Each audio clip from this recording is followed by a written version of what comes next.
پھر طلحہ رضی اللہ تعالیٰ عنہ آگے بڑھے اور انہوں نے سینہ سپر ہوئے، ہر تیر کو ہاتھ پہ روکا، اتنے تیر لگے ہاتھ پر کہ زندگی بھر کے لیے یہ ہمارے حضرت طلحہ کا ہاتھ شل ہو گیا، شل ہو گیا۔ اور انصار و مہاجرین نے گھیرے میں لیا ہوا تھا، ایک ایک کر کے کٹتے گئے کٹتے گئے کٹتے گئے کٹتے گئے، سب شہید ہو گئے، صرف طلحہ باقی رہ گئے، اکیلے طلحہ، اور ہاتھ بھی زخمی ہو چکا تھا۔ اس زخمی ہاتھ سے قریش کا منہ پھیر دیا اور حضور کو اٹھایا اور بھاگے، پیچھے بھاگے، کھڑے ہونے کا مقام نہیں رہ گیا تھا، پیچھے بھاگے تو آپ نے کہا اوجب طلحہ، طلحہ آج تجھ پہ جنت واجب ہو گئی۔ پھر قریش نے حملہ کیا، پھر حضور کو بٹھایا، پھر پیچھے زخمی شیر کی طرح پلٹ کے حملہ آور ہوئے، پھر قریش کے منہ دوسری طرف پھیر دیے اور پھر واپس آ کر حضور کو اٹھایا، پھر دوڑ لگائی، پھر آپ نے کہا اوجب طلحہ، طلحہ تو نے جنت کو واجب کر لیا، واجب کر لیا۔ پھر قریش حملہ آور ہوئے، پھر گھیرے میں لیا، پھر آپ کو بٹھایا، پھر پیچھے پلٹ کے حملہ کیا، وہ سب کے منہ پھیر دیے، پھر آپ کو لے کر بھاگے اور احد پہاڑ پہ چڑھ گئے، اور وہاں ایک غار تھا، اس میں جانے لگے، وہاں اوپر ایک چڑھائی تھی، وہاں حضور چڑھ نہیں پا رہے تھے، زخموں سے چور تھے، تو طلحہ اپنے سارے زخموں کے باوجود، ہاتھ شل ہے، حضور کو اپنی کمر پہ بٹھایا اور پہاڑ کا پکڑ کر سیدھے کھڑے ہوئے، اور اس کے اوپر سے حضور پاک صلی اللہ تعالی علیہ وسلم اس غار کے اندر اترے۔ یہ انہوں نے پہچانا کہ یہ اللہ کا رسول ہے۔ آج کا امتی نماز نہیں پڑھ رہا، جھوٹ نہیں چھوڑ رہا، زنا نہیں چھوڑ رہا، عورت پردے پہ نہیں آ رہی، اولاد ماں باپ کی فرما بردار نہیں، تاجر سود نہیں چھوڑ رہا، ملازم رشوت نہیں چھوڑ رہا۔ کیوں؟ نہیں پہچانا اللہ کون ہے اور نہیں پہچانا اللہ کا رسول کون ہے۔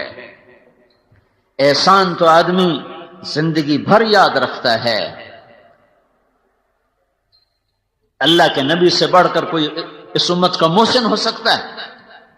ساری زندگی رو رو کے گزار دی، پیٹ پہ پتھر باندھ کے گزار دی۔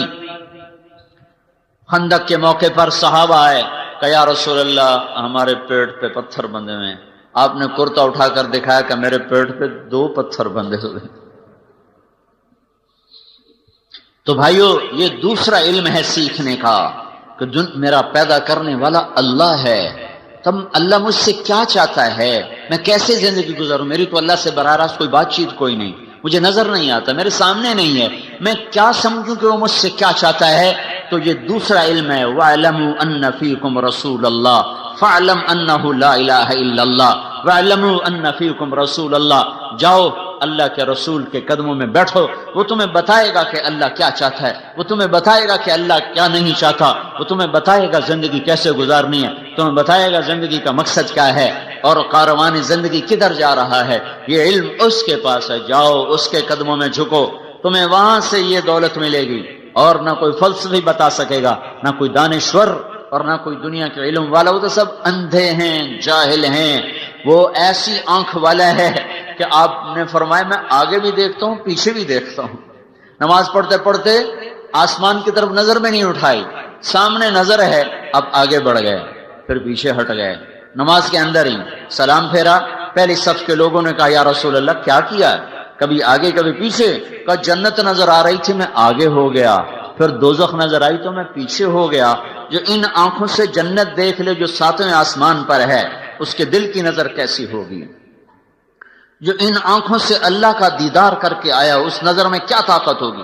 موسیٰ علیہ السلام نے کہا یا اللہ اپنا آپ تو دکھا، کہ نہیں، لن یرانی حیا الا مات، موسیٰ مجھے زندہ دیکھے گا مر جائے گا، ولا رطب الا تفرق ولا یابس الا تدہدہ، مجھے تر دیکھے گا بکھر جائے گا، خشک دیکھے گا ریزہ ریزہ ہو جائے گا، زندہ دیکھے گا مر جائے گا، یہاں نہیں کوئی مجھے دیکھ سکتا، دیکھنا ہے تو جنت میں آؤ وہ دیکھ سکیں گے۔ کہ نہیں تھوڑا سا تو دکھا، تھوڑا سا تو دکھا۔ تو اللہ تعالیٰ نے ایک تجلی ڈالی طور پر جو پلٹ کے آئی موسیٰ علیہ السلام پر، 40 دن ہوش نہیں آیا ہے، اور ادھر 7 آسمان سکڑ گئے، سدرۃ المنتہا بھی پیچھے رہ گیا، جبریل بھی پیچھے رہ گیا، عرش بھی پیچھے رہ گیا، 70,000 نور کے پردے بھی اٹھے اور اللہ اور محبوب آمنے سامنے ہو گئے۔ وہ آنکھ کتنی طاقتور ہے جو اللہ کو اپنے ان سر کی آنکھوں سے جو دیکھ رہا ہو، وہاں کتنی وہ سینہ کتنا طاقتور ہے جو اللہ کی تجلیات کو اندر پی جا رہا ہو، ہضم کیے جا رہا ہو، ہضم کیے جا رہا ہو۔ کتنا بڑا سینہ ہے.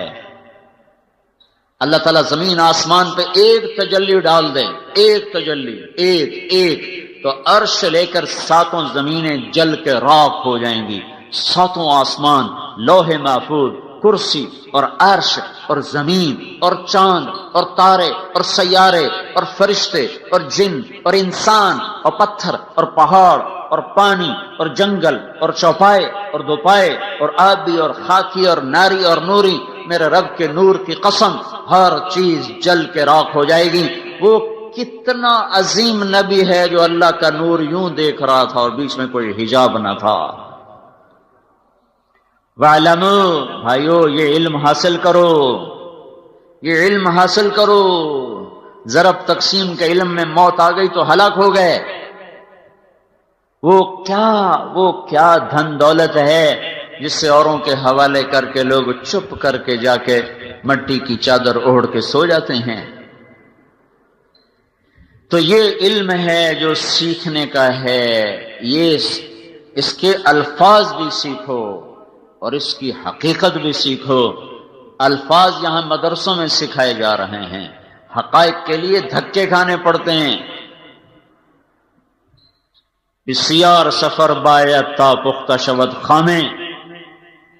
کتابوں سے الفاظ معلوم ہو، کتاب نہ ہو تو لفظ ضائع ہو جائیں گے، لفظ ضائع ہو گئے تو حقائق تک کیسے پہنچیں گے. کتاب کی حفاظت، الفاظ کی حفاظت یہ فرض ہے، ورنہ اصل ضائع ہو گیا. دیکھو نا، عیسائیوں کے پاس اصل لفظ کوئی نہیں ہے تو ان کی کتاب کا کوئی اعتبار نہیں. یہودیوں کے پاس اصل لفظ کوئی نہیں ہے، ان کی کتاب کا کوئی اعتبار نہیں ہے. اب صرف قرآن ہے جو اپنے الفاظ کے ساتھ موجود ہے. الفاظ ہوں گے تو حقیقت بھی ہوگی، الفاظ ہوں گے تو معنی بھی ہوں گے. تو میرے بھائیو، الفاظ کا سیکھنا، حقائق کا سیکھنا یہ ایک مستقل محنت ہے. اور دنیا کی زندگی چند روزہ ہے، پتہ نہیں کب موت آ جائے، کہیں ہم ہلاک و برباد نہ ہو جائیں. پھر اللہ کہتا ہے اعلموا انما الحیات الدنیا لعب ولہو. او میرے بندو، یہ علم بھی حاصل کرو کہ دنیا کھیل تماشا ہے. یہ علم بھی حاصل کرو کہ دنیا کھیل تماشا ہے. اعلموا انما الحیات الدنیا لعب ولہو وزینۃ وتفاخر بینکم وتکاثر فی الاموال والاولاد کمثل غیث اعجب الکفار نباتہ ثم یہیج فتراہ مصفرا ثم يكون حطاما وفي الآخرة عذاب شديد ومغفرة من الله ورضوان وما الحياة الدنيا إلا متاع الغرور. کا سیکھو کیا سیکھو کہ دنیا دھوکہ ہے. کہ یہ سیکھو کیا کہ دنیا کھیل تماشا ہے، یہ فریب ہے، سراب ہے، ریت کا پانی ہے، یہ دھوکے کا گھر ہے، یہ مچھر کا پر ہے، یہ مکڑی کا جال ہے. یہ آج وفادار ہے، یہ کل غدار ہے. یہ آج ہنسائے گی، یہ برسوں رولائے گی. یہ پل بھر کو ساتھ دے گی، صدیوں کی جدائیاں ڈالے گی. یہ ایک پھیرا تو تمہارے اوپر آئے گی اور لاکھوں پھیرے تم سے دور جا لگائے گی. یہ چند جھلک تمہیں دکھائے گی، پھر ہمیشہ کے لیے اوجھل ہو جائے گی. اس پر ایمان نہ بیچو، اس پر تقوی نہ بیچو، اس پر لوگوں کی جان سے مت کھیلو. دیکھتے نہیں ہو روزانہ قتل قتل قتل قتل، زمین پر قتل، گاڑی چھین لی قتل، پیسے چھین لیے قتل، بندے اٹھا لیے قتل. ہائے ہائے، یہ درندے، یہ انسان درندہ کیوں بن گیا ہے؟ اس ظالم کو پتہ نہیں ہے کہ ایک شہنشاہ اوپر دیکھ رہا ہے، قتل کر رہا ہے. وہ دھوکہ ہے، وہ دھوکہ ہے، وہ دھوکہ ہے. یہ علم حاصل کرو، یہ علم حاصل کرو کہ دنیا کھیل ہے، تماشا ہے، فریب ہے، فراڈ ہے، دھوکہ ہے، غدار ہے، مکار ہے، چند روزہ ہے، اصل فنا ہے. یہاں کا رونا اصل، یہاں کی ہنسی عارضی، یہاں کی موت اصل اور زندگی عارضی. سورج چڑھتا ہے اور بڑی آب و تاب سے چمکتا دمکتا ہے. 6 گھنٹے ساتھ نہیں گزرتے کہ پھر اس کا زوال شروع ہو جاتا ہے. پھر چند گھنٹے نہیں گزرتے کہ مغرب کے افق کو چھو کر وہ دم توڑ جاتا ہے. پھول بڑے نخرے سے کھلتا ہے، شام کو مرجھاتا ہے، چمیلی بڑے نخرے سے کھلتی ہے اور شام کو پتیاں جھڑ جاتی ہیں، اور درخت بہار میں بڑی اپنے آب و تاب دکھاتے ہیں اور خزاں میں ننگے ہو جاتے ہیں۔ جوانی میں بڑا نشہ ہوتا ہے اور شیشے پر کے سامنے گھنٹوں کھڑے ہو کے اپنے آپ کو دیکھتا ہے، اپنے آپ کو دیکھتی کبھی ادھر سے کبھی ادھر سے، کبھی آگے سے کبھی پیچھے سے۔ چند دن گزرے، چند شامیں گزری، چند صبحیں گزری، چہرے پر بڑھاپے کی مکڑیاں آ گئیں اور انہوں نے بڑی بے رحمی کے ساتھ تانا بانا بنتے شکل کو ایسا خوفناک کر دیا کہ اب اپنی شکل دیکھتی ہے اور کہتی میں نہیں ہوں، کوئی اور ہے، تو ہی ہے۔ اپنی شکل دیکھتا ہے، کہتا میں تو نہیں، تو ہی ہے ظالم، تیری جوانی کو بڑھاپا نگل گیا اور اب موت تجھے کھائے گی، پھر قبر تجھے کھائے گی، پھر گرمی تجھے پگھلائے گی، زمین کروٹ بدلے گی، پھر تیری ہڈیوں کا چورا چورا ہوا میں تیرا رب بکھیر دے گا، تیرا اول بھی فنا، تیرا آخر بھی فنا، اور اس کے بیچ میں تو دھوکے میں چل رہا ہے، خواب دیکھ رہا ہے۔ لوگ دنیا کو اصل سمجھ بیٹھے، اس کے لیے ایمان اس کے سودے کر دیے، اس کے لیے ضمیر بیچ دیے۔ قتل و غارت کے بازار پڑھو، انسانی تاریخ بھری پڑی ہے ظلم و ستم سے، بھری پڑی ہے۔ میرے نبی کا فرمان ہے ایک آدمی کے قتل پر ساتوں آسمان کے فرشتے انسان جنات کٹھے ہو جائیں۔ ایک آدمی کو ناحق قتل کرنے پر 7 آسمان کے فرشتے، سارے جن سارے انسان کٹھے ہو جائیں تو اس ایک کے قتل کے بدلے میں اللہ سارے فرشتے، سارے جن، سارے انسان اٹھا کے دوزخ میں ڈال دے گا۔ یہاں تو ایویں ہی لوگ قتل کر رہے ہیں۔ جاؤ سیکھو، کیا سیکھو؟ انما الحیات الدنیا لعب، دھوکا، کھیل، لہو، تماشا، زینت و تفاخر، ایسے ہی 4 دن کی شوشا ہے، پھر سب فنا ہے۔ اجل ہی نے چھوڑا نہ کسرا نہ دارا، اسی سے سکندر صفاتہ بہارا، ہر ایک لے کے کیا کانا حسرت سے دھارا، پڑا رہ گیا سب یوں ہی ٹھاٹھ سارا۔ جگہ جی لگانے کی دنیا نہیں ہے، یہ عبرت کی جا ہے تماشا نہیں ہے۔ ملے خاک میں اہل شاں کیسے کیسے، ہوئے نامور بے نشاں کیسے کیسے، زمین کھا گئی آسماں کیسے کیسے۔ جگہ جی لگانے کی دنیا نہیں ہے، یہ عبرت کی جا ہے تماشا نہیں ہے۔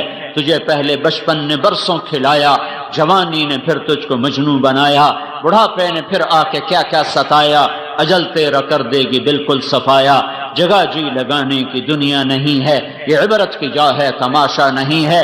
یہی تجھ کو دن ہے رہوں سب سے اعلیٰ، وہ زینت نرالی ہو فیشن نرالا، جیا کرتا ہے کیا یوں ہی مرنے والا، تجھے حسن ظاہر نے دھوکے میں ڈالا۔ جگہ جی لگانے کی دنیا نہیں ہے، یہ عبرت کی جا ہے تماشا نہیں ہے۔ تو کہ حرص و ہوس کو چھوڑ میاں، مت دیس بدیس پھرے مارا، قزاق اجل کا لوٹے ہے دن رات بجا کر نقارا۔ کیا بدیا بھینسا بیل شتر، کیا گونی پلہ سر بھارا، کیا گیہوں چاول موٹ مٹر، کیا آگ دھواں اور انگارا، سب ٹھاٹھ پڑا رہ جائے گا جب لاد چلے گا بنجارا۔ جاؤ اٹھتے جنازے دیکھو، اکھڑی ہوئی قبریں دیکھو، سنسان ویران قبرستان دیکھو، رونے والیوں کے نوحے سنو، ناچنے والیوں کے تھرکتے بدن نہ دیکھو، گانے والیوں کی سر پر دھوکہ نہ کھاؤ، گھنگرو کی چھنکار پر ایمان نہ بیچو، شراب اور زنا کی محفلوں سے دور ہو کر جاؤ ویرانوں میں ٹوٹی قبریں دیکھو، جنہوں نے لاکھوں کروڑوں حسینوں کو پگھلا دیا اور انہیں مٹی بنا دیا، عبرت کا نشان بنا دیا، ان کے نشان تک مٹا دیے۔ میرے بھائیو جاؤ سارا عبرت کے لیے ہڑپے جاؤ، موہنجو داڑو جاؤ، ٹیکس لے جاؤ، ان تہذیبوں کو دیکھو جن کے آج کھنڈر ہیں اور وہ ہٹو بچوں کے شور والے کہاں چلے گئے، بادشاہ کہاں چلے گئے، لاکھوں انسانوں کی زندگیوں سے کھیلنے والے بدبخت موت پر چپ کر کے زیر زمین چلے گئے۔ ساری دنیا میں سب سے زیادہ خون بہانے والا چنگیز خان، نہ آج اس کے شہر کا پتہ ہے نہ اس کی قبر کا پتہ ہے، نہ ہلاکو کے شہر کا پتہ ہے نہ اس کی قبر کا پتہ ہے۔ ان کے نشان مٹ گئے، چنگیز خان کا شہر 7ویں صدی کا سب سے حسین شہر بنا، سب سے بڑا شہر بنا، وہ صرف 110 سال اپنی زندگی پایا، اور 110 سال کے بعد چین کے حملہ آور اٹھے اور نے چنگیز خان کے شہر کو ایسے مٹا دیا جیسے وہ بدبخت اوروں کے شہر مٹاتا گیا۔ اور آج وہاں منگولیا کے قریب صحرا میں ایک کھلا میدان ہے، وہاں ایک پتھر کا چبوترا ہے، اس پر ایک کچھوا ٹوٹا ہوا بیٹھا ہے، جو صرف ایک نشانی ہے جو یہ بتا رہی ہے کہ کبھی یہاں دنیا کے سب سے بڑے متکبر اور ظالم خونخوار انسان کا راج تھا۔ آج وہ بدبخت بھی مٹا، آثار بھی مٹے، اس کے نشان بھی مٹ گئے، کوئی ایک دیوار تو کھڑی ہوتی، سب مٹا دیا۔ ایک جھٹکے سے اللہ نے لاکھوں کو زیر زمین پہنچا دیا۔ فجعلنا عالیہا سافلہا، یہ کئی دفعہ ہوا ہے، ایک دفعہ نہیں ہوا۔ اللہ تعالیٰ شہنشاہ آدم، مالک آدم، خالق آدم، قادر آدم، قدیر آدم، مہیمن آدم، شہنشاہ آدم، ساری ملکوت اس کی غلام ہے۔ وہ کہتا ہے یہ دھوکہ ہے، ایمان نہ بیچ، یہ دھوکہ ہے، عزت نہ بیچ، یہ دھوکہ ہے، ضمیر نہ بیچ، یہ دھوکہ ہے، ڈنڈی نہ مار، یہ دھوکہ ہے، کسی کو دھوکہ نہ دے، یہ دھوکے کا جہان ہے۔ لوٹ مار کا بازار گرم نہ کر، ہاتھوں کو خون سے رنگین نہ کر، مسلمان کا خون اتنا آسان نہیں ہے، یہ گلے پڑ جائے گا، یہ گلے پڑ جائے گا، یہ آسان نہیں ہے۔ اگرچہ دنیا کی تاریخ ظلم و ستم، لوگوں نے آل رسول ذبح کر دی، میں اور آپ تو کیڑے مکوڑے ہیں۔ کیا جب انسان درندہ بنتا ہے، جب بگڑتا ہے، مجھے کئی دفعہ خیال آتا اللہ اکبر، سامنے ابن الرسول کھڑا ہو اور اس کے معصوم بچے ہوں اور ان پر تیر چلائے جا رہے ہوں اور ان کے سینے کے پار نیزے ہو رہے ہیں۔ وہ کیا بدبخت تھا جس نے حسین کا سر کاٹا۔ دھرتی عجب جہان ہے،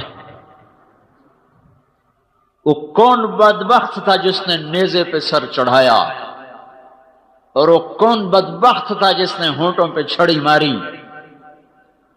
وہ کون بدبخت تھا جس کے دربار میں وہ سر پہنچایا گیا۔ جب انسان دنیا کو زندگی سمجھ لیتا ہے، پھر وہ آل رسول بھی گاجر مولی کی طرح کاٹ کے رکھ دیتا ہے۔ جو کائنات کا جوہر، جو کائنات کا خلاصہ، جن کے خون کا ایک قطرہ 7 زمین آسمان سے زیادہ قیمتی ہو، پانی کی طرح لوگوں نے بہا دیا کہ ان بدبختوں نے یہ سمجھا دنیا سب کچھ ہے، دنیا سب کچھ ہے۔ میں حیران ہوں، وہ سر کاٹ کے عمر ابن سعد کے خیمے پر گیا کہ میرا گھر سونے سے بھر دو، میں نے حسین کا سر کاٹ دیا۔ ارے بدبخت، 7 زمین آسمان جس سر کی قیمت نہ بن سکیں، تو نے صرف چند ٹکڑا سونا اس کی قیمت لگائی ہے۔ دینی پڑے گی، یہ قیمت دینی پڑے گی۔ حضرت عبداللہ ابن عباس نے خواب دیکھا جب حسین شہید ہو رہے تھے، تو آپ کے سر میں مٹی ہے اور آپ کے ہاتھ میں بوتل ہے، اس میں آپ خون ڈال رہے ہیں۔ عبداللہ بن عباس نے پوچھا یا رسول اللہ کیا ہے؟ کہ یہ حسین اور اس کے ساتھیوں کا خون ہے، میں جمع کر رہا ہوں، میں قیامت کے دن خود وکیل بن کے آؤں گا اور ان کے خلاف کیس کروں گا۔ ہاں، جہاں مدعی اللہ کا رسول ہو وہاں کیا حال ہوگا؟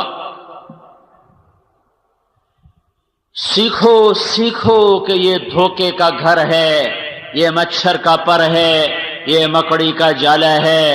سگے بہن بھائی ایک دوسرے کی شکل دیکھنے سے دور چلے گئے جائیداد کے پیچھے، ایک چھاتی کا دودھ پینے والے ایک دوسرے کے جانی دشمن بن گئے، ایک کوٹھے کے پیچھے، ایک دکان کے پیچھے، ایک مل کے پیچھے، ایک ایکڑ کے پیچھے، ایک گاڑی کے پیچھے۔ سمجھو، جاؤ قرآن دیکھو، جہاں بھی وَاعْلَمُوا کا لفظ آتا ہے اس کی آگے جو مضمون ہے وہ سیکھو۔ اعلموا وَاعْلَمُوا فَاعْلَمْ فَاعْلَمُوا جہاں بھی قرآن میں یہ آیا ہے وہاں وہ قرآن دعوت دے رہا، جا بدبخت سیکھ، پہلے یہ سیکھ کہ دنیا دھوکہ ہے، سیکھو کہ دنیا مچھر کا پر ہے، سمجھو کہ یہ فنا کی جھوک ہے، سمجھو کہ یہ گھاٹے کا سودا ہے، سمجھو کہ یہ مٹ جانے والا جہان ہے، جاؤ اس کو سیکھو، کہیں فیصل آباد کے بازار تمہیں دھوکہ نہ دے جائیں، کہیں ہرے بھرے کھیت تمہیں دھوکہ نہ دے جائیں، کہیں جھنڈے والی گاڑیاں تمہارے ایمان کے سودے نہ کر جائیں، کہیں یہ ممبر بھی بڑا خطرناک ہے۔ مولویوں کو جھنڈے والی گاڑی کون دے گا؟ مولویوں کا جھنڈا یہ ممبر ہے، اس ممبر نے ہزاروں برباد کر دیے، لاکھوں کو برباد کر دیا۔ عزت نفس پر کیا کچھ انسان کر جاتا ہے۔ اعلموا، جاؤ فعلم، جاؤ سیکھو لا الہ الا اللہ، اعلموا، جاؤ سیکھو رسول اللہ، اعلموا، جاؤ سیکھو دنیا دھوکے کا گھر ہے، دار الزوال ہے، دار انقطاع ہے، اللہ کی نظر میں مچھر کے پر کے برابر ہوتی، کافر کو ایک گھونٹ پانی نہ دیتا۔ اپنے نبی کو اللہ ایسا رکھتا، گدھے پہ سواری ہو رہی ہے، اللہ کے نبی کو اللہ ایسا رکھتا کہ ایک گھر میں پوچھوایا کھانے کو کچھ ہے، کہا جی کچھ نہیں ہے، جب کچھ نہیں ہوتا تھا تو آپ روزہ رکھ لیتے تھے، اور جب بھوک کی شدت ہوتی تھی پھر کوشش کرتے تھے کہیں سے کچھ مل جائے، تو دوسرے گھر پیغام بھجوایا کھانے کو کچھ ہے، کہا جی کچھ نہیں، پھر تیسرے گھر، چوتھے گھر، 9 بیویوں کے گھر پیغام دیا، کسی کے گھر میں ایک دانہ نہیں ملا۔ پھر بھی آپ اتنے بے قرار تھے کہ آپ نے کہا اچھا جاؤ فاطمہ کے گھر پوچھو، اگر اس کے گھر کچھ کھانے ہو گئے تو وہ بھجوا دے، مجھے بڑی بھوک لگی ہے۔ وہاں سے جواب ہے یا رسول اللہ میرے گھر میں بھی کچھ نہیں ہے۔ تو اللہ اپنے نبی کے ساتھ تو یہ نہ کرتا، اللہ کوفے والوں کو حکومت کیوں دیتا؟ اللہ آل رسول کو تخت پہ بٹھاتا، ان کے سر نیزوں پہ چڑھ گئے، اور درندہ نما بھیڑیا انسان وہ تخت پر بیٹھے ہوئے ہیں۔ دھوکہ ہے کہیں بک نہ جائے انسان، اس پر کوئی سودا نہ کر بیٹھے۔ ایک بادشاہ ملک کافور اخشیدی، وہ قطبہ بن بکار رحمت اللہ علیہ کی مجلس میں آ کر درس سنا کرتا تھا، اور سالانہ 1000 درم ان کو ہدیہ پیش کیا کرتا تھا۔ 18 برس ان کا درس سنتا رہا، 18 سال کے بعد ایک مسئلہ پیش آ گیا حکومتی سطح پر، تو وہاں فتوے کی ضرورت پڑی۔ ان کا ان سے فتویٰ، ان کی بڑی ہستی تھی، ان کا انہوں نے فتویٰ دے دیا تو پھر عوام کا جو دباؤ ہے وہ ٹوٹ جائے گا۔ تو وہ چلا گیا ان کے پاس، حضرت یہ مسئلہ ہے آپ اس پہ فتویٰ دے دیں۔ وہ ایک پیچھے لمبی کہانی، کہا یہ تو غلط ہے، میں اس پہ فتویٰ کیسے دوں؟ کہا یہ تو غلط ہے۔ کہا جی آپ غلط سلط کو چھوڑیں، بس آپ مہربانی کریں آپ فتویٰ دیں۔ کہا میں کیسے فتویٰ دے دوں، میں غلط پہ فتویٰ دے دوں؟ وہ میرے جیسا مولوی ہوتا تو وہ فوراً کہتا بالکل جی ہمیں ہر حرام حلال کرا لو، لے لو ساڑھے کو۔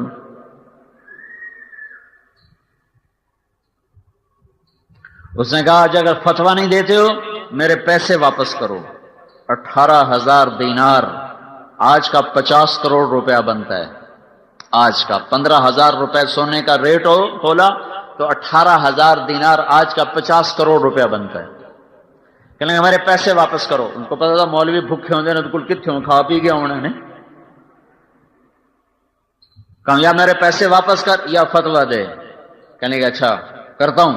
گھر گئے، تھیلیاں ہوتی تھی، 1000 دینار کی تھیلی پر مہر لگی ہوتی تھی، 18 تھیلیاں، ان کی مہر کو بھی ہاتھ نہیں لگایا، اور آ کر اس کے سامنے رکھ کر کہنے لگے صرف اتنے پیسے پر میرا ایمان خریدنا چاہتے تھے، ایڈی تھوڑا مل ہے تو میرے ایمان دا ہے۔